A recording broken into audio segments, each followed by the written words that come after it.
ಬಳ್ಳಾರಿಯಲ್ಲಿ ನಡೆದಂತ ಬ್ಯಾನರ್ ಪ್ರಕರಣಕ್ಕೆ ಸಂಬಂಧಪಟ್ಟಂತೆ ಈಗಾಗಲೇ ಸಾಕಷ್ಟು ತಿರುವುಗಳನ್ನ ಪಡೆದುಕೊಳ್ತಾ ಇದೆ. ಒಂದು ವೇಳೆ ಈ ಒಂದು ರಾಜಶೇಖರ್ ಸಾವಿನ ಪ್ರಕರಣವನ್ನ ಸಾಕಷ್ಟು ರೀತಿಯಾಗಿ ವೈಭವೀಕರಣ ಮಾಡಿಸುವಂತ ಒಂದು ಪ್ರಯತ್ನ ನಡೆದಿತ್ತು. ತದನಂತರದಲ್ಲಿ ಆ ಒಂದು ರಾಜಶೇಖರ್ ಸಾವನ್ನ ಈಗ ಹತ್ಯೆ ಮಾಡುವ ಮೂಲಕ ಎಲ್ಲವನ್ನ ವ್ಯವಸ್ಥಿತವಾಗಿ ಪ್ಲಾನ್ ಮಾಡಿದ್ದಾರೆ ಅನ್ನುವಂತ ಒಂದು ಆರೋಪವನ್ನ ಈಗ ಜನಾರ್ದನ್ ರೆಡ್ಡಿ ಅವರು ಮಾಡ್ತಿರುವಂತದ್ದು. ನಮ್ಮ ಜೊತೆಗೆ ನೇರವಾಗಿ ಜನಾರ್ದನ್ ರೆಡ್ಡಿ ಅವರು ಇರುವಂತದ್ದು, ಅವ್ರನ್ನ ಮಾತಾಡ್ತಾ ಹೋಗ್ತೀನಿ. ಸರ್, ಮುಖ್ಯವಾಗಿ ಆ ಒಂದು ಘಟನೆಯ ವಿಡಿಯೋವನ್ನ ನೀವು ಕೂಡ ಈಗ ರಿಲೀಸ್ ಮಾಡಿದ್ದಾರೆ. ಏನು ಆರೋಪ ಸರ್? ವಿಡಿಯೋ ತಾವು ನೋಡಿದಿರಲ್ಲ, ತಮಗೂ ಅರ್ಥ ಆಗಿದ್ದೇನೆ ವಿಷಯ. ಕಂಪ್ಲೀಟ್ ನಿಮಗೆ ವಿಡಿಯೋ ಮೂಲಕನೇ ನಾನು ತೋರಿಸಿದ್ದೀನಿ. ಬರೀ ನಾವೇನು ಅಲಿಗೇಷನ್ ಮಾಡೋದಂತಲ್ಲ. ಇವತ್ತು ನಮ್ಮ ಮನೆ ಹತ್ರ ನಡೆದಿರೋದು ತಾವೆಲ್ಲರೂ ಕೂಡ ಎರಡು ಘಟನೆಗಳಾಗಿ ನೀವು ವಿಭಜನೆ ಮಾಡ್ಕೋಬೇಕು. ಒಂದು 7-7:30 ನಡುವೆ ಸತೀಶ್ ರೆಡ್ಡಿ ನಮ್ಮ ಮನೆ ಹತ್ರ ಬಂದು ಬ್ಯಾನರ್ ವಿಚಾರದಲ್ಲಿ ಗಲಾಟೆ ಆಗುವಂಥ ಸಂದರ್ಭದಲ್ಲಿ ನನ್ನ ಮೇಲೆ ಗುಂಡಿನ ದಾಳಿ ಆಗಿರ್ಬೋದು, ಗಾಳಿಯಲ್ಲಿ ಗುಂಡಿನ ದಾಳಿ ಆಗಿರ್ಬೋದು, ಕಲ್ಲು ತೂರಾಟ, ಬಾಟಿಲ್ಲು, ಇವೆಲ್ಲ ಒಂದು ಎಪಿಸೋಡ್. ಆ ಸಮಯದಲ್ಲಿ ಸತೀಶ್ ರೆಡ್ಡಿ ಜೊತೆ ಚಾನಲ್ ಶೇಖರ್ ಅನ್ನೋ ಹುಡುಗ ಕೂಡ ಅಲ್ಲೇ ಜೊತೆಯಲ್ಲಿ ಇದ್ದ ಅಂತೇಳಿ ನನಗೆ ಇರೋಂಥ ಮಾಹಿತಿ. ಮತ್ತು ಚಾನಲ್ ಶೇಖರ್ ಅನ್ನೋರು ಕಂಪ್ಲೇಂಟ್ ಕೊಡೋ ಟೈಮ್ನಲ್ಲಿ ಕೂಡ ಅಲ್ಲಿಂದ ನನ್ನ ಪೊಲೀಸರು ಎದ್ದು ಬಿದ್ದು ರಕ್ಷಣೆ ಮಾಡಿ ಕಳಿಸಿದ್ದಾರೆ ಅಂತೇಳಿ, ಕಂಪ್ಲೇಂಟ್ ಕೊಡೋದಕ್ಕೆ ತಡ ಆಯಿತು ಅಂತೇಳಿ ಒಂದೊಂದು ಕಂಪ್ಲೇಂಟು ಕೊಟ್ಟಿದ್ದಾನೆ. ಅದು ನಂತರ ಅಲ್ಲಿ ಸತೀಶ್ ರೆಡ್ಡಿನ, ಶೇಖರ್ನ, ಇವರೆಲ್ಲರನ್ನೂ ಕೂಡ ಪೊಲೀಸರು ಅಲ್ಲಿಂದ ರಿಮೂವ್ ಮಾಡಿಬಿಟ್ಟಿದ್ದಾರೆ. ಅಲ್ಲಿ ಯಾರೂ ಇದ್ದಿಲ್ಲ. ಅದಾದಮೇಲೆ ಸ್ಥಿತಿ ಗಂಭೀರ ಆಗ್ತಾ ಇದ್ದಂಗೆ SP, IG ಎಲ್ಲರೂ ಕೂಡ ನಮ್ಮ ಮನೆ ಹತ್ರ ಬಂದುಬಿಟ್ಟು ಯಾವಾಗ ಕೈ ಮೀರಿ ಹೋಗ್ಬಿಡ್ತು ಪರಿಸ್ಥಿತಿಗಳೆಲ್ಲ ಕೂಡ ಫೈರಿಂಗ್ ಮಟ್ಟಕ್ಕೆ ಹೋಯ್ತು. ಅವರೆಲ್ಲ ಕೂಡ ನಮ್ಮ ಮನೆಗೆ ಅಡ್ಡಗಲ್ಲಾಗಿ ಪೊಲೀಸರನ್ನೆಲ್ಲ ಕೂಡ ನೇಮಿಸಿಬಿಟ್ರು. ಭರತ್ ರೆಡ್ಡಿ 9 ಗಂಟೆ ಅಷ್ಟೊತ್ತಿಗೆ ಒಂದು SP ಸರ್ಕಲಿಂದ ನಮ್ಮ ಮನೆಗೆ ಸಾವಿರಾರು ಮಂದಿನ ಹಾಕ್ಕೊಂಡು ಬಂದಿರುವಂಥ ಆ ಸಂದರ್ಭದಲ್ಲಿ ನಾನು ಮಾಧ್ಯಮಗಳೆಲ್ಲ ಅವ್ನು ಮಾತಾಡಿದ್ದನ್ನು ಕೂಡ ನೋಡಿದೆ. ನಾನು ಆ ಕುಡಿದ ಅಮಲಿದ್ರೆ ಹೇಗೆ ಮಾತಾಡ್ತಾನೋ, ಕಣ್ಣು ಮುಚ್ಕೊಂಡ್ಬಿಟ್ಟು ಅವನು ಏನು ಮಾತಾಡ್ತಾ ಇದ್ದಾನೋ ಒಂದು ಕಂಟ್ರೋಲ್ ಇದ್ದಿಲ್ಲ ಮನುಷ್ಯನಿಗೆ. ಜನಾರ್ದನ್ ರೆಡ್ಡಿ ಮನೆ ನಾನು ಸುಟ್ಟು ಬಂದುಬಿಡ್ತಾ ಇದ್ದೆ, ನಾನು ಬಳ್ಳಾರಿನೇ ಭಸ್ಮ ಮಾಡಿಬಿಡ್ತೀನಿ, ಮತ್ತು ಜನಾರ್ದನ್ ರೆಡ್ಡಿನ ಸಾಯಿಸಬೇಕಂದ್ರೆ ನನಗೆ 1000 ಮಾರ್ಗಗಳಿದೆ, ಈ ಮಾತುಗಳು ಮಾತಾಡ್ತಾ, ಅಂದರೆ ಅವನಿಗೆ ಏನಾಗಿತ್ತು ಅಂದರೆ ಏನೋ ಆಗಬೇಕಾಗಿತ್ತು, ಜನಾರ್ದನ್ ರೆಡ್ಡಿನ ಮುಗಿಸ್ಬೇಕಾಗಿತ್ತು, ಅದು ಆಗಲಿಲ್ಲ. ಸತೀಶ್ ರೆಡ್ಡಿ ಫೇಲ್ಯೂರ್ ಆಗಿಬಿಟ್ಟ, ಅವನು ಅಲ್ಲಿಂದ ಹೋಗ್ಬಿಟ್ಟ ಅನ್ನೋ ಲೆಕ್ಕದಲ್ಲಿ ಪೊಲೀಸರು ಅವನ್ನ ತೆಗೆದಿದ್ದ ಮೇಲೆ ಇವನು ಬಂದ ಪಿಕ್ಚರಲ್ಲಿ ಇನ್ನೂ ಏನೋ ಮಾಡಬೇಕು ಅಂತೇಳಿ. ಅಷ್ಟೊತ್ತಿಗೆ ಪೊಲೀಸರು ದೊಡ್ಡ ಮಟ್ಟದಲ್ಲೇ ಸೇರ್ಕೊಂಡು ಬಿಟ್ಟಿರೋ ಕಾರಣ ಪೊಲೀಸರು ಲಾಠಿ ಚಾರ್ಜ್ ಮಾಡೋದು ಶುರು ಮಾಡ್ತಾರೆ. ಇವರು ನಮ್ಮ ಮನೆ ಮೇಲೆ ಪೆಟ್ರೋಲ್ ಬಾಂಬು, ಬಾಟಿಲ್ಸು, ವಿಡಿಯೋಗಳಲ್ಲಿ ಇವಾಗ ನೀವು ನೋಡಿದ್ದೀರಿ, ಡೈರೆಕ್ಟಾಗಿ ಅಟ್ಯಾಕ್ ಮಾಡ್ತಾನೇ ಇದ್ದಾರೆ.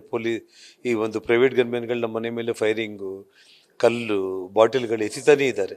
ಆ ಗಲಾಟೆಯಲ್ಲಿ ಯಾವಾಗ ಒಬ್ಬ ಪೊಲೀಸ್ ಬಂದು ಲಾಠಿ ಚಾರ್ಜ್ ಮಾಡ್ತಾ ಇದ್ನೋ, ರಾಜಶೇಖರ್ ಅವನು ಅಲ್ಲಿಂದ ತಪ್ಪಿಸ್ಕೊಂಡು ವಾಪಸ್ ಅವನು ಓಡ್ತಾ ಇದ್ದಾನೆ. ಆ ವಾಪಸ್ ಹೋಗೋ ಟೈಮ್ನಲ್ಲಿ ಅವನು ಬೆನ್ನ ಹಿಂದೆನೇ ಒಂದು 4-5 ಅಡಿ ಡಿಸ್ಟೆನ್ಸಲ್ಲೇ ಪಾಯಿಂಟ್ ಬ್ಲ್ಯಾಂಕಲ್ಲಿ ಆ ಹುಡುಗನ್ನ ಫೈರ್ ಮಾಡಿ ಸಾಯಿಸ್ಬಿಟ್ಟಿದ್ದಾರೆ. ಯಾವ ಕಾರಣಕ್ಕೆ ಫೈರ್ ಮಾಡಿದ್ರು? ಏನು ಉದ್ದೇಶ?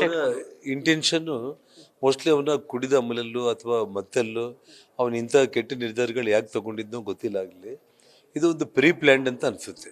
ಅವನು ಏನೇ ಮತ್ತಲ್ಲಿದ್ದರೂ ಕೂಡ ಮಧ್ಯಾಹ್ನ 2:30ಯಿಂದ ರಾತ್ರಿ 7:30 ಒಳಗಡೆನೆ ಅವ್ರು ಪ್ಲ್ಯಾನ್ ಮಾಡ್ಕೊಂಡಿದ್ದಾರೆ ಏನೇನು ಮಾಡಬೇಕು ಅಂತೇಳಿ. ನಿನ್ನೆ ಶ್ರೀರಾಮುಲು ಹೇಳ್ತಾ ಇದ್ರು, ರವಿಕುಮಾರ್ ಇಲ್ಲಿಂದ ತಪ್ಪಿಸ್ಕೊಂಡು OPD ನೆಪದಲ್ಲಿ ಹೋಗ್ಬಿಟ್ಟ, ಅಂದರೆ ಮನೆಗೆ ತೋರ್ಬಿಡ್ರಿ ಅಂತೇಳಿ. ಸೊ ಅದು SP ತಲೆ ಮೇಲೆ, IG ತಲೆ ಮೇಲೆ ಬಿತ್ತಿವತ್ತು. ಇಲ್ಲಿ DSP, ASP ಇಬ್ಬರು ಕೂಡ ಸೇರಿ ಭರತ್ನ ಸಾವಿರಾರು ಮಂದಿ ಜೊತೆ ನಮ್ಮ ಮನೆ ಮೇಲೆ ಕರ್ಕೊಂಡು ಬಂದರು. ಅಷ್ಟೊತ್ತಿಗೆ IG ಕೂಡ ಇಲ್ಲೇ ಇರೋ ಕಾರಣ ಮನೆ ಸುತ್ತಲೂ ಪೊಲೀಸರನ್ನ ದೊಡ್ಡ ಮಟ್ಟದಲ್ಲಿ ಮನೆ ಒಳಗಡೆ ಯಾರೂ ಬಂದಿಲ್ದಂಗೆ ಮಾಡಿಬಿಟ್ಟಿದ್ರು. ಸೊ ಹಾಗಾಗಿ ಆಫೀಸ್ ಮೇಲೆ ದಾಳಿ ಮಾಡುವಂಥ ಸಂದರ್ಭದಲ್ಲಿ ಲಾಠಿ ಚಾರ್ಜ್ ಆದಾಗ ಆ ಹುಡುಗ ವಾಪಸ್ ಹೋಗೋ ಟೈಮ್ನಲ್ಲಿ ಏನು ಫೈರ್ ಮಾಡಿದ್ರು, ಒಟ್ಟಾರೆ ಏನಾಗಿತ್ತು ಅಂದರೆ ಅವರು ಹಿಂಬಾಲಿಕರಲ್ಲಿ ಪ್ರಮುಖರನ್ನ ಒಂದಿಬ್ಬರನ್ನ, ಅದು ವಿಶೇಷವಾಗಿ ಇವಾಗ ಸಾಮಾನ್ಯ ಬೇರೆ ಜನಾಂಗದವರಾದರೆ ಇವನಿಗೆ ತಲೆಗೆ ಬರುತ್ತೆ, ಇನ್ನೂ ದೊಡ್ಡದಾಗುತ್ತೆ ಅಂತ ಹೇಳ್ಬಿಟ್ಟು ಯಾರೋ ಒಂದಿಬ್ಬರು ಪ್ರಮುಖರನ್ನ ಅವನ ಜೊತೆಯಲ್ಲಿ ಇರೋವಂಥವ್ರನ್ನೇ ಸಾಯಿಸ್ಕೊಂಡ್ಬಿಡ್ಬೇಕು ಅಂತೇಳಿ ಅದರಲ್ಲಿ ಶೇಖರ್ ಮತ್ತು ರಾಜಶೇಖರ್ ರೆಡ್ಡಿ ಇವರಿಬ್ಬರನ್ನೇ ಟಾರ್ಗೆಟ್ ಮಾಡ್ಕೊಂಡು, ಒಬ್ಬ ಲಿಂಗಾಯತ, ಇನ್ನೊಬ್ಬ ರೆಡ್ಡಿ.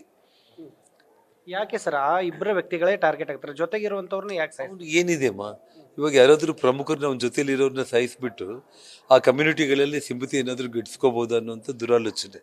ಅವನಿಗೆ ಅಷ್ಟು ಒಂದು ಕಾನೂನು ಪರಿಜ್ಞಾನ ಇದ್ದಿದ್ರೆ, ಒಬ್ಬ ಪ್ರೈವೇಟ್ ತನ್ನ ಗನ್ಮೇನೆ ಫೈರ್ ಮಾಡಿ ಸತ್ತೋದ್ರೆ ತಾನೇ ಸಿಗಾಕುಂತೇನೆ ಅನ್ನೋಂಥ ಯೋಚನೆ ಕೂಡ ಅವ್ನು ಮಾಡ್ಲಿಕ್ಕೆ ಹೋಗಲಿಲ್ಲ ಅವನು.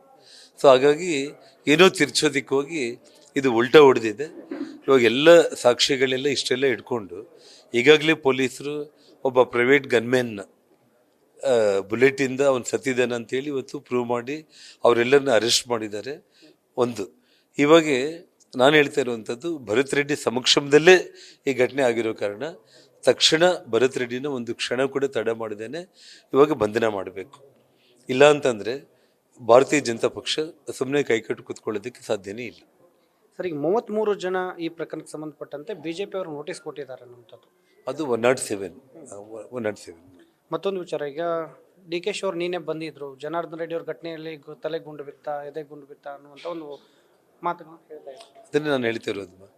ಅವರು ಮೊನ್ನೆ ಒಂದಿನ ಅಮೆರಿಕ ಚೈನಾದಿಂದ ಸೆಕ್ಯೂರಿಟಿನ ತರಿಸ್ಕೊಳ್ಳಿ ಅಂತೇಳಿ ಒಂದು ಭಾಳ ಹಗುರವಾಗಿ ಈ ರಾಜ್ಯದ ಉಪಮುಖ್ಯಮಂತ್ರಿಯಾಗಿ ಕಾನೂನು ಸಂರಕ್ಷಣೆ ಮಾಡಿ ಒಬ್ಬ ಶಾಸಕನಿಗೆ ರಕ್ಷಣೆ ಕೊಡಬೇಕಾಗಿದ್ದ ವ್ಯಕ್ತಿ ಬಾಯಲ್ಲಿ ಬಂದಿರುವಂಥ ಮಾತುಗಳು ಅದಾಗಿತ್ತು.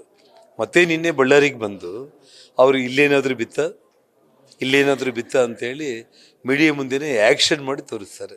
ಅಂದರೆ ತಲೆಗೆ ಏಟು ಬಿದ್ದರೆ ಮನುಷ್ಯ ಬದುಕ್ತಾನ, ಎದೆಗೆ ಏಟು ಬಿದ್ದರೆ ಮನುಷ್ಯ ಬದುಕ್ತಾನ? ಅಂದರೆ ನಿಮ್ಮ ಉದ್ದೇಶ ಏನಿತ್ತು ಈ ರಾಜ್ಯದ ಉಪಮುಖ್ಯಮಂತ್ರಿಗಳಾಗಿ? ಅಂದರೆ ಜನಾರ್ದನ್ ರೆಡ್ಡಿಗೆ ತಲೆಗೆ ಎದೆಗೆ ಗುಂಡು ಬಿದ್ದು ಸತ್ತೋಗಿದ್ರೇ ಅದು ಅಟ್ಯಾಕು ಅನ್ನೋಂಥ ರೀತಿಯಲ್ಲಿ ಅವ್ರು ನಿನ್ನೆ ಮಾತಾಡ್ತಾರೆ. ಅಂದರೆ ಪದೇ ಹಗುರವಾಗಿ ದುರಹಂಕಾರದಿಂದಲೇ ಈ ರೀತಿ ಮಾತಾಡ್ತಾ ಇರುವಂಥ ವ್ಯಕ್ತಿಯಿಂದ ಈ ರಾಜ್ಯದ ಪೊಲೀಸರಿಂದ ಇನ್ವೆಸ್ಟಿಗೇಷನ್ನು ಒಂದು ನ್ಯಾಯಯುತವಾಗಿ ನಡೆಯುತ್ತೆ ಅಂತೇಳಿ ನಾವು ನಂಬಲಿಕ್ಕಾಗುತ್ತೆ. ಹಾಗಾಗಿ ಇವತ್ತು ನಮ್ಮ ಪಕ್ಷ CBI ಎಂಕ್ವೈರಿನ ಸಿಟ್ಟಿಂಗ್ ಹೈಕೋರ್ಟ್ ಜಡ್ಜ್ ಮೂಲಕ ಎಂಕ್ವೈರಿನ ಈಗಾಗಲೇ ಡಿಮ್ಯಾಂಡ್ ಮಾಡಿದ್ದಾರೆ. ಮತ್ತು ನಾಳೆ ಜನವರಿ 17ಕ್ಕೆ ಪಕ್ಷದ ವತಿಯಿಂದ ಇವತ್ತು ದೊಡ್ಡ ಮಟ್ಟದಲ್ಲಿ ಈ ಕಾಂಗ್ರೆಸ್ ಸರ್ಕಾರದ ವಿರುದ್ಧ ರ್ಯಾಲಿ ಮಾಡಬೇಕಂತೇಳಿ ಕೂಡ ನಿನ್ನೆ ತೀರ್ಮಾನ ಮಾಡಿದ್ದಾರೆ ಬಳ್ಳಾರಿಯಲ್ಲಿ. ಸೊ ಅದನ್ನು ಇವತ್ತು ನಾಳೆ ನಾಯಕರುಗಳ ಜೊತೆ ಮಾತಾಡಿ ಅದರ ರೂಪುರೇಷೆಗಳನ್ನು ನಾನು ತಮ್ಮೊಂದಿಗೆ ಮತ್ತೆ ತಿಳಿಸ್ತೀನಿ. ಇದಿಷ್ಟು ಮಾಜಿ ಸಚಿವರಾದಂಥ ಗಾಲಿ ಜನಾರ್ದನ್ ರೆಡ್ಡಿ